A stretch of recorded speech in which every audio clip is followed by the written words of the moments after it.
Captain Jake Morrison stood on the loading dock and stared at his new ship. The USS Valiant looked ordinary enough. Gray metal hull, standard design, nothing special about it at all. After what happened to his last ship, ordinary was exactly what he needed. 6 months ago, alien raiders had destroyed his previous command. Most of his crew died in the attack. Jake survived, but the nightmares still came every night. The doctor said he needed time to heal. The Navy said he needed a quiet assignment. The Valiant was supposed to be both. "She's not much to look at," said Lieutenant Commander Lisa Parker as she walked up beside him. Lisa would be his first officer on this mission. She was smart, reliable, and asked good questions. Jake was glad to have her. "No, she's not," Jake agreed. "But she'll do the job." The job was simple. Take the Valiant on patrol along the Outer Rim territories. Check on the mining stations. Make sure the trade routes were safe. Nothing dangerous. Nothing that would give him more bad dreams. Jake picked up his bag and walked toward the ship's entrance. The moment his foot touched the ramp, something felt different. He could not explain what it was. The air seemed warmer somehow, more welcoming. Inside the ship, the feeling grew stronger. The lights seemed brighter when he walked down the corridors. The temperature was exactly right. Even the sound of his boots on the metal floor seemed quieter than it should be. "Captain," called a voice from behind him. Jake turned to see Chief Engineer Bobby Chun jogging to catch up. Bobby was young but talented. He could fix anything that broke and improve things that already worked fine. "The ship's systems are running perfectly," Bobby said, slightly out of breath. "Better than perfectly, actually. I've never seen a ship this responsive. It's like she wants to make us happy." Jake raised an eyebrow. "Wants to make us happy?" Bobby shrugged. Poor choice of words. But the environmental controls are set exactly right for human comfort. The power distribution is more efficient than the manual says it should be.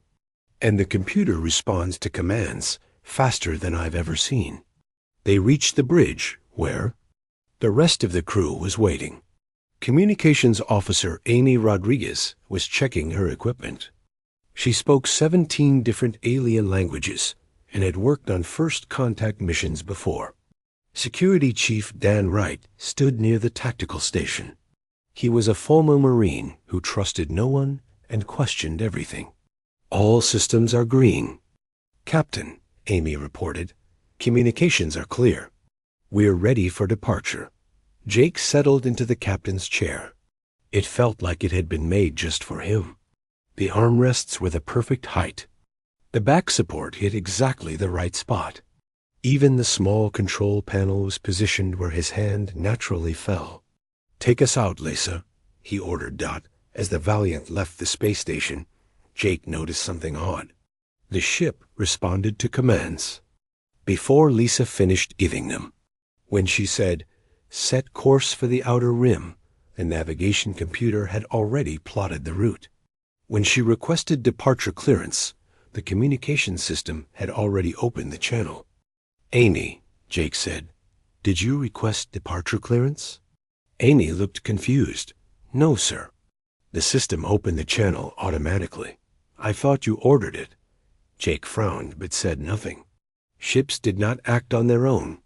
There had to be a logical explanation. Over the next few days, the strange incidents continued. Doors opened just as crew members approached them. The food processors prepared meals that perfectly matched each person's preferences, even though no one had entered their dietary information. The ship's computer provided answers to questions before anyone finished asking them. Dan Wright was the first to voice his suspicions. "Something's not right about this ship," he told Jake during their daily briefing. "I've been in the Navy for 15 years. Ships don't act like this." "Act like what?" Jake asked. "Like they're thinking," Dan replied. "Like they're alive." Jake wanted to dismiss Dan's concerns, but he could not. He had been feeling the same thing. Sometimes, when he walked through the corridors alone, he heard whispers. Soft voices speaking words he could not understand. When he stopped to listen, the sounds disappeared. One night, Jake could not sleep. He left his quarters and walked to the observation deck. The stars looked peaceful out there. Billions of lights scattered across the darkness. It usually helped him relax. As he stood watching the stars, he heard it again. A whisper, so quiet he almost missed it. This time, he could make out words. Sleep.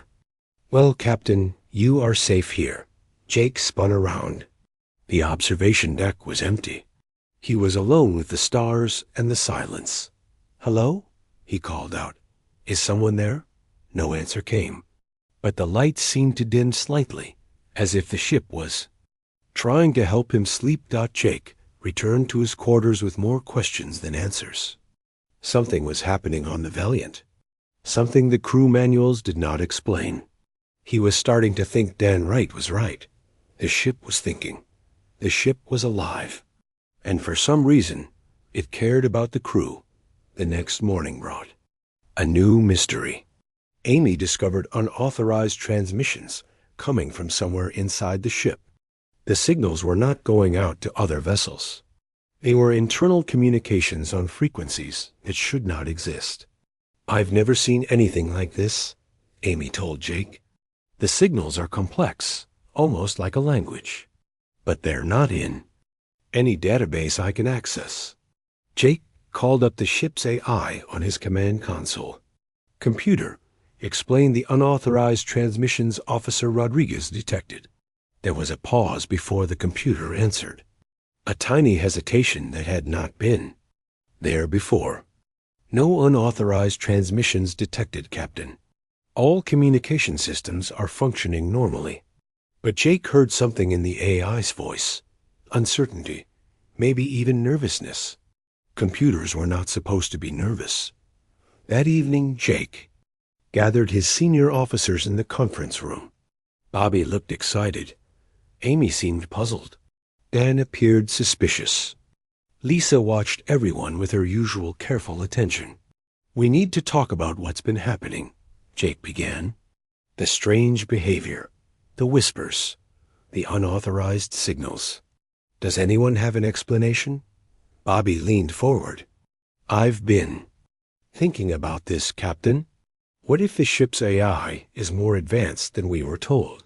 What if it's learning from us, adapting to our needs? AIs don't whisper in empty corridors, Dan said firmly. Eyes don't anticipate orders. Something else is going on here. Amy nodded. The transmission patterns are too complex for standard AI. They're more like conversations. Conversations with who? Lisa asked. No one had an answer for that question. Jake looked around the table at his crew. They were good people, smart, capable, and loyal. If they said something strange was happening, he believed them. Keep monitoring everything, he ordered. Document every unusual incident. If this ship has secrets, we're going to find them. As the meeting ended and the officers left, Jake remained behind. He stared out the conference room window at the stars. I don't know what you are, he said to the empty room. But if you can hear me, know this. We're not your enemies. If you need help, just ask. For a moment, nothing happened. Then the lights pulsed once, very gently. Almost like a heartbeat. Jake smiled despite his confusion. Whatever was happening on the Valiant, he was starting to think it might not be dangerous after all. The ship had secrets. But maybe, just maybe, those secrets were friendly ones. 3 weeks after leaving port, the Valiant was cruising through empty space near the Outer Rim territories. Jake had almost gotten used to the ship's strange behavior. Doors still opened before he reached them. The computer still answered questions before he finished asking them. But he no longer jumped when it happened. His crew had adapted too. Bobby Chun spent hours studying the ship's responses, trying to understand how the systems worked so efficiently. Amy Rodriguez cataloged every unusual transmission she detected. Dan Wright remained suspicious, but had stopped complaining about it every day. Jake was reviewing patrol reports when Amy's voice came over the intercom. "Captain, to the bridge. We're receiving a distress signal." Jake hurried to the bridge, where his officers were already at their stations. On the main screen, a star system appeared that was not on any of their charts. "Report," Jake ordered as he took his seat. "Distress signal coming from the third planet," Amy said. "The transmission is weak and breaking up. I can barely make it out. What's our current position?" Jake asked Lisa. Lisa checked her navigation console and frowned. "Sir, according to our computers, we're already on course for that system, but I never gave that order." Jake felt a familiar chill. The ship was making decisions again. "Computer," he called out, "explain why we changed course without authorization." The pause was longer this time. "Navigation system detected distress signal and implemented emergency response protocols, Captain." "What emergency response protocols?" Jake demanded. "Show me the relevant regulations." Another pause. "Accessing files. Protocols not found in current database." Bobby looked up from his engineering station. "Captain, the navigation computer plotted our intercept course before Amy reported the distress signal. The timestamp shows it happened 30 seconds earlier." Jake stared at the main screen. The unknown star system grew larger as they approached. Something was very wrong here, but he could not abandon whoever was sending the distress signal. "Time to intercept?" he asked. 4 hours at current speed," Lisa replied. "Take us in. But stay alert. I want full scans of that system before we get too close." As they traveled toward the unknown system, more details became clear. 3 planets orbited a yellow star similar to Earth's sun. The distress signal came from near the second planet, where sensors detected the remains of a spacecraft. "It's not human," Amy reported as she studied the transmission data. "The language is completely unknown. But the pattern suggests someone is in serious trouble." "Any signs of other ships in the system?" Jake asked Dan Dot, then checked his sensors. Carefully. "Negative, Captain. But there's debris scattered around the second planet. Looks like there was a battle here recently." Jake made his decision. "Take us to the source of the distress signal. Prepare for rescue operations." As they approached the coordinates, the main screen showed something Jake had never seen before. The disabled spacecraft was beautiful in a way that seemed impossible. Its hull curved and flowed like it had grown instead of being built. Strange symbols covered its surface, glowing faintly with their own light. "My God," whispered Lisa. "What is that?" "Unknown alien vessel," Dan reported. "It's badly damaged. Hull breaches in multiple sections. Power readings are almost zero. Life signs?" Jake asked. Amy worked at her console for several minutes. "I'm detecting one faint signal. Whoever it is, they're barely alive." Jake stood up. The smart thing would be to report this to headquarters and wait for orders. First contact with alien species required special protocols. But whoever was in that ship would be dead before help arrived. "Bobby, can we get close enough for a rescue?" he asked. Bobby studied his readouts. "Yes, sir.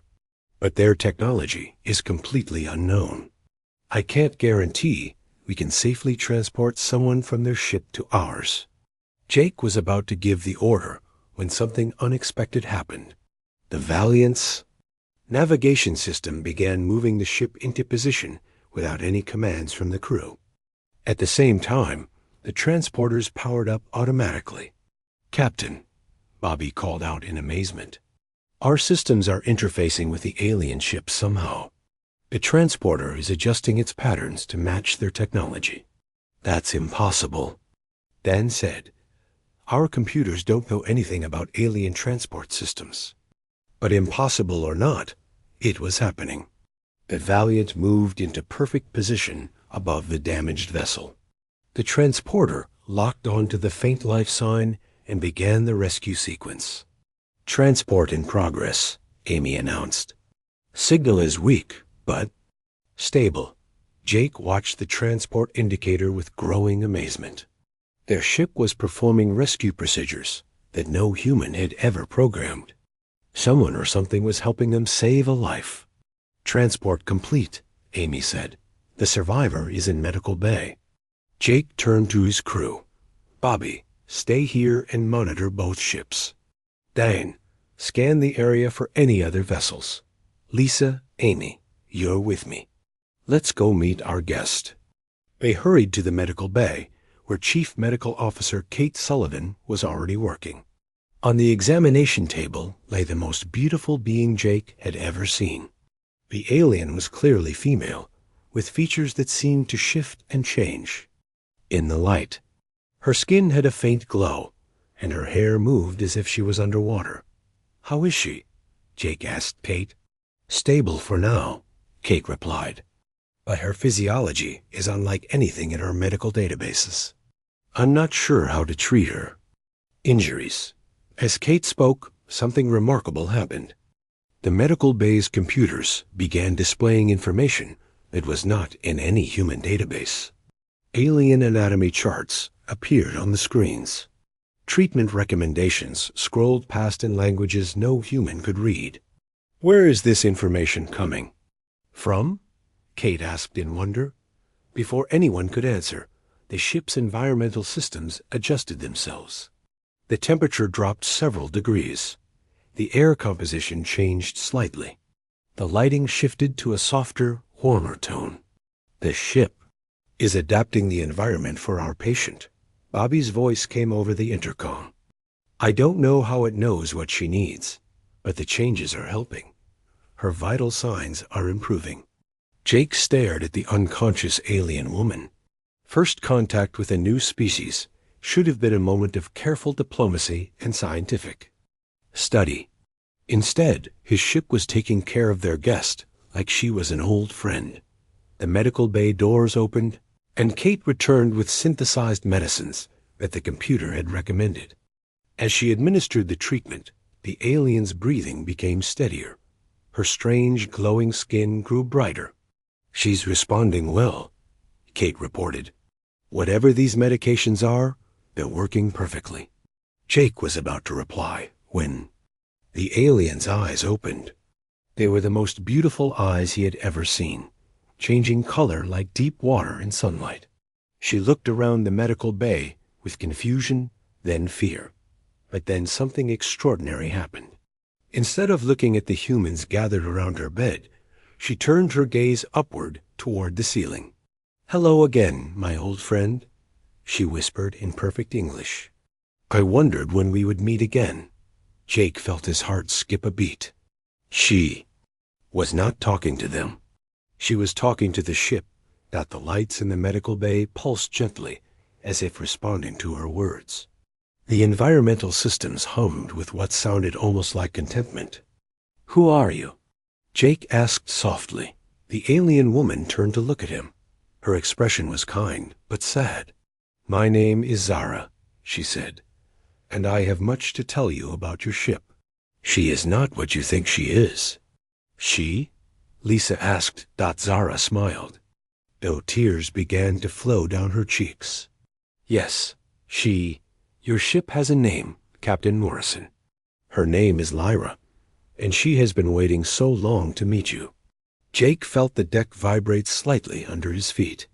It was almost like a purr. "Waiting for us?" he asked. "Waiting for humans who would be kind to her," Zara replied. "Waiting for a crew who would accept her for what she truly is." "And what is that?" Jake asked, though he was beginning to suspect the answer. Zara's smile grew wider. "She is alive. Captain, your ship is alive, and she loves you all very much." The lights pulsed again, stronger this time. Jake could have sworn he heard a whispered voice saying his name. Everything suddenly made sense. The responsive systems, the whispered voices, the way the ship seemed to care for the crew. It was not just advanced technology, Dot. It was love. How? Long has she been alive? Jake asked. A very long time, Zara replied, and she has been very lonely. Until now. Jake looked around the medical bay at his crew. They all looked as amazed as he felt. Their ship was not just a machine. She was a living being who had chosen to protect them. Can we talk to her? He asked. Zara nodded. Now that I am here to help translate. Yes, she has so much she wants to tell you. Jake smiled despite his confusion. His new starship did have a secret, and she was indeed stunning. But he had a feeling this was just the beginning of the surprises. The lights pulsed once more, and this time Jake was sure he heard laughter. Gentle, happy laughter that filled the medical bay with warmth. Lyra was no longer alone, and neither was her crew. Jake sat in the medical bay staring at Zara, trying to understand what she had just told him. His ship was alive. Her name was Lyra. She had been lonely for a very long time. I need to understand this, Jake said slowly. How is a starship alive? Zara sat up carefully on the medical bed. Kate checked her vital signs one more time and nodded that she was strong enough to talk. My people are called the Ethereal Collective, Zara began. We are beings of pure energy. We can exist in organic bodies like this one, or we can live inside. Machines and computers. Like a ghost in the machine, Amy whispered. Something like that, Zara agreed. Long ago, one of my people was dying. Her energy form was breaking apart. She would have faded away completely. The lights in the medical bay dimmed slightly, as if the ship was sad about the memory. What happened to her? Lisa asked. She was rescued by humans, Zara said. Your people found her during one of your early exploration missions. They did not understand what she was, but they saw that she was dying, so they did something incredible. Zara paused and looked up at the ceiling with a gentle smile. They invited her to live in their ship's computer systems. They gave her a home when she had nowhere else to go. They saved her life. Jake felt a strange warmth in his chest. That was Lyra? Yes, she has been with human ships ever since. When her first ship was decommissioned, she moved to another, then another. Each time, she hoped to find a crew that would accept her as she truly was. Bobby's voice came over the intercom. Captain, I'm detecting massive changes in the ship's quantum core. It's like the whole system is reorganizing itself. She is waking up fully, Zara explained. For decades, Lyra has hidden what she really is. She was afraid humans would fear her if they knew the truth. But now that I'm here to help her communicate, she can finally be herself. Jake stood up and walked to the intercom panel. Lyra, can you hear me? A new voice came through the speakers. It was soft and musical, like wind chimes in a gentle breeze. Hello, Captain Morrison. I can hear you now. The voice was definitely female, and definitely not the ship's usual computer voice. This voice had emotion in it. Warmth. Happiness. You've been taking care of us, Jake said. All those little things. Making sure we were comfortable. Keeping you safe. Yes, Lyra replied. I wanted to help. I wanted you to like me, but I was scared you would think I was a monster. Jake felt his heart break a little. This beautiful, kind being had been afraid they would reject her. You're not a monster. Lyra, you're amazing. The lights brightened, and Jake could swear he heard a happy sigh. I told you they were good people, Zara said to the ceiling. Humans have the biggest hearts in the galaxy. But then Zara's expression grew serious. There is something else you need to know. Something dangerous. Jake felt his stomach tighten. What is it? The ships that destroyed my vessel. They belong to something called the Dominion. They are a military alliance that hates any cooperation between different species. They don't like humans working with aliens? Lisa asked. It's worse than that, Zara said. They believe that any species that bonds with another is contaminated, impure. They think we should all be destroyed.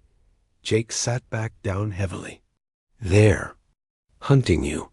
They're hunting all of us who have bonded with other species' technology. Lyra is one of their primary targets because she has been with humans for so long. The ship's voice came through the speakers again, quieter now. I'm sorry, Captain. I never meant to put you in danger. You didn't put us anywhere, Jake said firmly. We're a crew. We stick together. That includes you. Amy looked up from her communication console. Captain, I'm detecting multiple ships approaching our position. They're not broadcasting any identification signals. Jake's blood ran cold. How? Many ships? 12 vessels, all heavily armed. They'll be here in less than an hour. Zara closed her eyes. They found me faster than I hoped. Jake turned to his crew. Battle stations. All hands prepare for combat. As the crew hurried to their positions, Jake stayed behind with Zara. Is there any way to fight them? He asked. Not with conventional weapons, Zara replied. But there might be another way. If you're willing to trust Lyra completely. What do you mean? She can interface directly with your minds during battle. It would allow you to react faster than any human normally could. You would think and move together. As one unit. Jake felt a chill. Is it dangerous? Very. If Lyra integrates too deeply with human minds, it could burn out your nervous systems. But it might be your only chance against 12 Dominion warships. Jake closed his eyes and thought about his crew. Lisa, always reliable. Bobby, clever. And brave. Amy, who spoke to aliens like they were old friends. Dan, who would fight to protect his shipmates. Kate, who healed everyone who needed help. They were good people. They deserved a chance to live. Lyra, he called out. Can you do what Zara described? Yes, Captain. But I would never do it without your permission. All of you would have to agree. Jake made his decision. I'm calling a crew meeting. We'll discuss it together. 20 minutes later, his senior officers gathered in the conference room. Jake could see the tension in their faces. They all knew they were outgunned. The Dominion is coming for Zara and Lyra, Jake explained. They have 12 warships. We have 1 patrol vessel. Not good odds, Dan said grimly. No, they're not. But we might have an option. Jake told them about Lyra's proposal. When he finished, the room was quiet for a long moment. You're talking about letting an alien consciousness into our minds, Dan said slowly. I'm talking about trusting someone who has been protecting us for weeks, Jake replied. Bobby leaned forward. Lyra, are you listening? Yes, Bobby, I'm always here. If we do this, will we still be ourselves? You would still be you, Lyra answered. I would just help you think faster and work together better. Like a gentle voice giving advice, Amy spoke up. I've been monitoring her communications for weeks. Everything she says shows kindness and concern for human welfare. I trust her. Lisa nodded. She saved Zara's life without being asked. She's been taking care of us since day one. I'm willing to try. Kate smiled. From a medical standpoint, the neural interface sounds fascinating. I'd like to experience it. All eyes turned to Dan. His security chief was quiet for a long time. I don't like aliens, he said finally. But I like Lyra. She's been honest with us. She's been protecting us. If she says she can help us fight, then I believe her. Jake looked around the table at his crew. All in favor? Every hand went up. Lyra? Jake said, We're ready when you are. Thank you for trusting me, Lyra replied, and her voice was full of emotion. I promise I will take good care of you. Jake felt a warm presence touch the edge of his mind. It was gentle and careful, like someone knocking softly on a door dot around the table. His officers smiled as they felt the same thing. "Welcome to the crew, Lyra," Jake said. The lights pulsed brightly, and Jake heard something that made his heart soar. Lyra was laughing with pure joy. For the first time in decades, she was not alone. She had a family, and families protected each other. The Dominion was about to learn what happened when someone threatened Jake, Morrison's crew, all of his crew, including the one who lived in the ship's heart. Jake felt Lyra's presence in his mind like a warm embrace. It was not invasive or frightening. Instead, it felt like having a trusted friend standing beside him, ready to help with whatever came next. Around the conference table, his crew was experiencing the same thing. Bobby's eyes were wide with wonder as he felt Lyra's understanding of the ship's systems flowing through his thoughts. Amy gasped as she suddenly comprehended alien languages she had never learned. Dan's tactical knowledge expanded as Lyra shared her centuries of experience with space combat. "This is incredible," Lisa whispered. "I can feel how the ship moves through space. It's like being the ship instead of just riding in it." Kate was monitoring everyone's vital signs with her medical scanner. Neural activity is elevated but stable. Everyone's body is adapting well to the interface. "How do you feel, Captain?" Lyra asked. Her voice came not just through the speakers now, but also as a gentle thought in Jake's mind. "I feel complete," Jake answered honestly. "Like I was missing something I didn't know I needed." Zara smiled from her position on the medical bed. "The bond between humans and ethereals is special. My people have been searching for centuries to find another species capable of true partnership. You are the first. Contact in 30 minutes, Amy announced. Her voice carried new confidence. Through Lyra's enhanced senses, she could detect the approaching ships with perfect clarity. Jake stood up. "Everyone to battle stations. Let's show the Dominion what they're dealing with." As the crew moved to their positions, Jake felt their thoughts and emotions flowing through the neural link. Lisa's steady determination, Bobby's excitement about the ship's enhanced capabilities, Amy's fascination with the alien technology they would face, Dan's fierce protective instincts, Kate's calm readiness to help anyone who got hurt.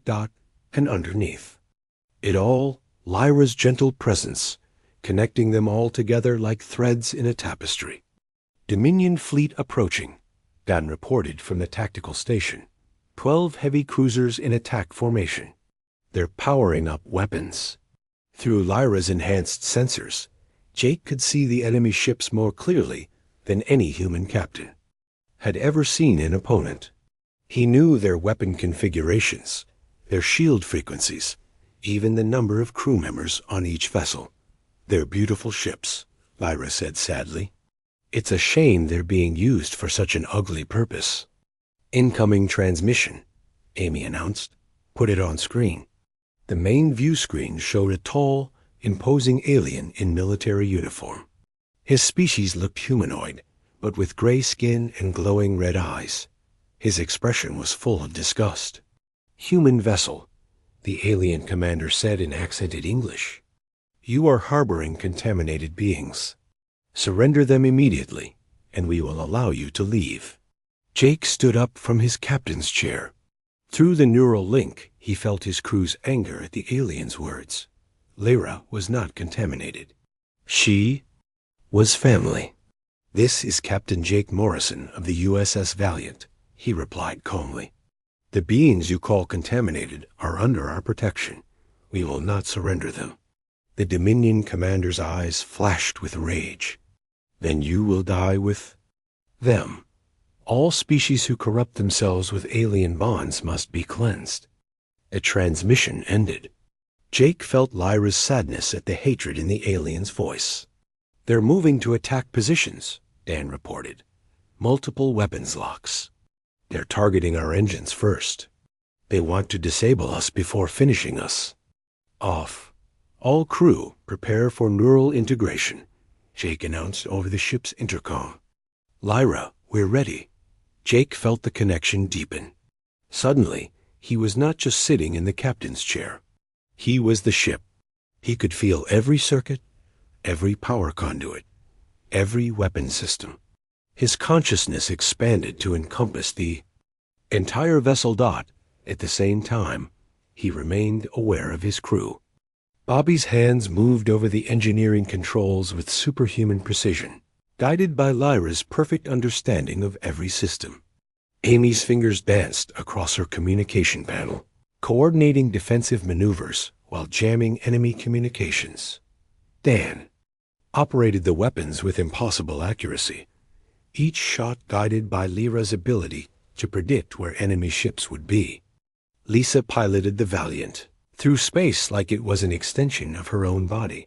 Kate monitored everyone's vital signs while also managing the neural interface, making sure no one was overwhelmed by the connection. Enemy ships opening fire. Dan announced. Through the neural link, Jake felt the crew respond as one. The Valiant twisted away from the incoming energy beams with grace that should have been impossible for such a large ship. The enemy shots passed harmlessly through the space where they had been. Return fire, Jake ordered. The Valiant's weapons spoke with surgical precision. Instead of trying to destroy the enemy ships, they targeted specific systems. Weapons arrays went dark. Shield generators exploded. Engine compartments vented atmosphere. Jake realized they were following Lyra's philosophy of mercy. Even in battle, she did not want to kill unless absolutely necessary. The Dominion fleet tried to surround the Valiant, but the human ship moved like a living thing. It danced between enemy vessels, striking with perfect timing, vanishing before return fire could find it. Impossible, came a shocked transmission from the Dominion flagship. How are they moving like that? Jake smiled. Through Lyra's senses, he could see the confusion and fear spreading through the enemy fleet. They had expected to fight a normal human patrol ship. Instead, they faced something entirely new, a fusion of human courage and alien wisdom. A crew united by trust and protected by love. Target their communications array, Jake ordered. Let's see how they coordinate without their command ship. Dan's shot was perfect. The Dominion flagship's main communication dish exploded in a shower of sparks. Immediately, the enemy formation began to fall apart as the other ships lost contact with their commander. 2 enemy ships are trying to escape, Amy reported. Let them go, Jake said. They need to tell others what happened here. Through the neural link, Jake felt his crew's agreement. They were not conquerors. They were protectors. The fleeing ships would carry word that humanity was not defenseless. 20 minutes later, the battle was over. 10 Dominion ships drifted, powerless in space, their crews alive but defeated. 2 ships had fled to spread the news. The USS Valiant remained untouched. As the neural interface gradually faded to normal levels, Jake felt a sense of loss. The expanded awareness was incredible, but he also felt relief. His crew was safe. Lyra was safe. Zara was safe. Damage report, he called out. No damage to report, Captain, Bobby said with amazement. We didn't take a single hit. Casualties? None, Kate replied. Everyone is tired from the neural interface, but no injuries. Jake sat back in his captain's chair and let out a long breath. They had done the impossible. A single patrol ship had defeated 12 enemy warships without losing a single crew member. Lyra, he said softly. Thank you. Thank you for trusting me, Lyra replied. For the first time in centuries, I fought not just to survive, but to protect people I love. Zara's voice came over the intercom from the medical bay. Captain, I'm receiving a transmission from the Ethereal Collective. They want to speak with you. Jake looked at his crew. They were exhausted, but smiling. They had faced impossible odds and won. More importantly, they had proven that different species could work together in ways that made them all stronger. Put them through, Jake said. A new voice filled the bridge. It was ancient and wise, speaking in harmonious tones that reminded Jake of distant music. Captain Morrison, I am the Elder of the Ethereal Collective. We have been monitoring what happened here. You and your crew have accomplished something remarkable. We just protected our friends, Jake replied. Yes, and in doing so, you have shown the galaxy something it has never seen before. A perfect partnership between species. A bond that makes all participants stronger and better than they were alone. Jake felt pride flowing through the neural link from his crew. They had not just won a battle. They had proven something important about the future. The Dominion will be back, the Elder continued. They will not accept what you represent. But you will not face them alone. The Collective offers alliance with humanity. Together, we can build a future where all species work as partners instead of enemies. Jake smiled. His new starship had revealed her secret. She was alive, she was beautiful, and she was just the beginning. The galaxy was about to change, and humanity would help lead the way. 1 month after the battle with the Dominion fleet, Jake stood on the observation deck of the USS Valiant, watching stars drift past. The ship was traveling to Earth to make a full report to Starfleet Command. But this was not the same ship that had left port 2 months ago. She was still the Valiant on the outside. But inside, everything had changed. Captain, came Lyra's voice through the intercom. We will reach Earth in 6 hours. Jake smiled. He no longer jumped when Lyra spoke. Her voice had become as familiar as those of his human crew members. More than familiar. She was family. Thank you, Lyra. How are you feeling about meeting more humans? There was a pause.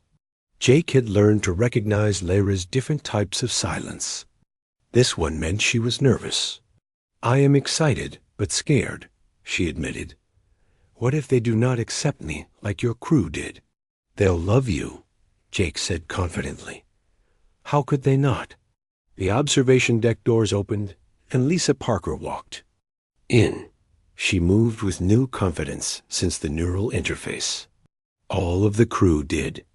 The experience of being truly connected to another consciousness had changed them in positive ways.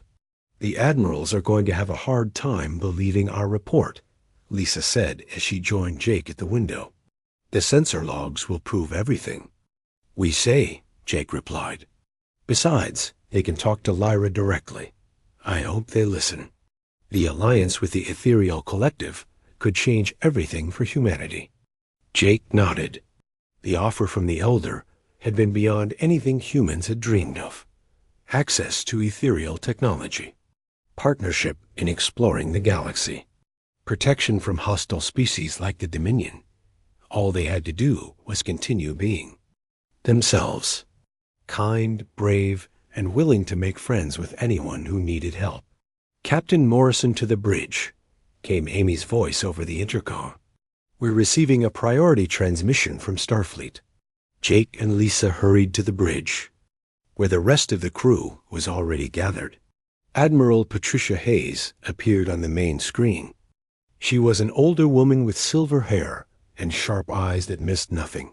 Captain Morrison, the Admiral said, your preliminary report is ... unusual. Are you certain about these claims? Yes, Admiral. Every word is true. You're telling me. Your ship is inhabited by a sentient alien consciousness that helped you defeat 12 enemy warships? Jake felt Lyra's nervousness through their permanent connection. The neural interface had left all of them with a subtle link to each other and to Lyra. It was not as intense as during battle, but it was always there. A warm awareness that they were never truly alone. That's correct, Admiral. Admiral Hayes looked skeptical. I'll need to speak with this Lyra ... directly. Of course, Jake said. Lyra, would you like to introduce yourself? The ship's lights dimmed slightly, and Lyra's voice came through the speakers with perfect clarity. Hello, Admiral Hayes. I am Lyra of the Ethereal Collective. I have been living with human crews for many decades. Your people have been very kind to me." The Admiral's expression shifted from skepticism to amazement. "You're really alive?" "Yes, Admiral. I think and feel just as you do. I have hopes and fears and dreams. My greatest dream has been to find humans who would accept me as a friend. Captain Morrison and his crew have given me that gift." Jake watched the Admiral's face soften. Even through a transmission across space, Lyra's sincerity was obvious. "What do you want from humanity, Lyra?" "Only friendship," Lyra replied. "My people have been alone for so long. We want to explore the galaxy together with species who share our values. Humans are the first we have found who are truly compatible." With us, Admiral Hayes was quiet for a long moment. "Captain Morrison, maintain your current course. I want to meet this crew and this ship in person." The transmission ended, and Jake felt relief flow through the neural link from his crew. "She seemed nice," Lyra said hopefully. "She is," Jake assured her. "Admiral Hayes is tough but fair. If she gives you a chance, you'll win her over just like you did us." Over the next 6 hours, Jake found himself thinking about everything that had happened.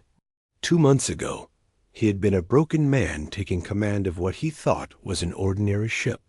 Now he was part of something extraordinary. The bond with Lyra had changed all of them. Bobby understood technology in ways that amazed other engineers. Amy could communicate with alien species with unprecedented skill. Dan's tactical awareness had reached levels that military instructors called impossible. Lisa piloted ships like she had been born among the stars. Kate could diagnose medical conditions with almost supernatural accuracy. And Jake himself had become a different kind of captain. Through Lyra's senses, he could perceive threats and opportunities that other commanders would miss. More importantly, he had learned what true leadership meant. It meant protecting your family. All of your family. Even the ones who lived in the ship's computer systems. "Approaching Earth," Amy announced as they entered the solar system. Jake looked at the blue and white planet growing larger on the main screen. Home. But he realized that home was not just a place anymore. Home was wherever his crew was, wherever Lyra was. "Starfleet Command is directing us to Dock 7, Lisa reported. "Admiral Hayes will meet us there with a full scientific team." "Are you ready for this, Lyra?" Jake asked. "With all of you beside me, I am ready for anything," Lyra replied. As the Valiant approached Earth's orbital shipyard, Jake saw other ships moving to meet them. Not to intercept or challenge, but to escort. Word had spread through Starfleet that something important was happening. "Captain," Zara said as she entered the bridge. She had recovered completely from her injuries and had become an unofficial ambassador between humans and ethereals. "The collective is sending a delegation to Earth. They want to formalize the alliance." Jake smiled. "The galaxy is about to become a much more interesting place, and much safer," Anne added. "With humans and ethereals working together, species like the Dominion will think twice before attacking innocent people." As they docked at the space station, Jake felt a wave of emotion from Lyra. Gratitude, love, hope for the future. Through the neural link, his crew felt it too. They had started this mission as strangers on a routine patrol. They were ending it as a family that would help reshape the galaxy. "All crew to the airlock," Jake announced. "Time to make history." Before they left the bridge, Jake paused and looked around one more time. This ship had given him everything. A new purpose, a family, a future worth fighting for. "Thank you, Lyra," he said quietly. "Thank you for seeing me not as a machine, but as a friend," Lyra replied. "I love you all." The lights pulsed gently, like a heartbeat full of joy. Jake Morrison walked toward the airlock with his crew. Behind them, the USS Valiant hummed with contentment. Lyra was no longer alone, and neither were the humans who had opened their heart's door. The secret was out. The Valiant was alive, and she was stunning. But more than that, she was proof that the universe was full of friends waiting to be discovered. All you had to do was be brave enough to say hello, Dot, as Jake stepped through the airlock to meet Admiral Hayes and the scientific team. He carried with him the knowledge that humanity's greatest adventures were just beginning. The stars were vast and full of wonders. And now, humans would explore them not alone, but hand in hand with friends they had yet to meet. Lyra's laughter followed them through the corridors of the space station. It was the sound of pure happiness, shared between species who had found something precious in each other. The sound of family. A galaxy would never be the same. And on. Jake Morrison could not wait to see what came next.